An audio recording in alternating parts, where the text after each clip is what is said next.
Jadi di Kabupaten Aceh Jaya sejak 2 hari terakhir membuat sejumlah desa di daerah Kecamatan Tenom tergenang banjir akibat meluapnya aliran Sungai Tenom.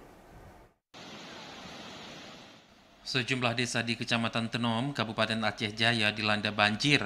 Banjir yang terjadi di daerah tersebut akibat curah hujan dengan intensitas sedang hingga lebat sejak 2 hari terakhir. Keempat desa yang dilanda banjir masing-masing desa Rambung Payong, Rasi Gelima, Gampung Baru, dan Pasi Pawang. Luasan banjir di Kecamatan Tenom dikhawatirkan akan meluas karena air di aliran Krung Tenom mengalami peningkatan. Saat ini, warga masih bertahan di rumah masing-masing sambil menunggu air surut. Sekretaris Desa Rambung Payung, Dedi, menyebutkan banjir yang terjadi di desanya terjadi sejak Rabu malam dengan ketinggian air dari 50 cm hingga 1 meter.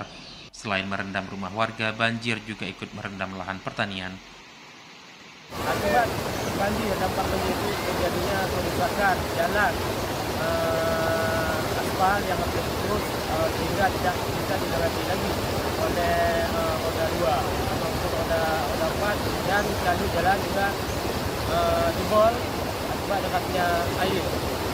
Air ini merupakan karena dampaknya dengan hujan dari pegunungan Gunung Tenom sehingga terjadinya banjir di daerah kami, dan akibat jebolnya tanggul di desa Kampung Pasi Pawang.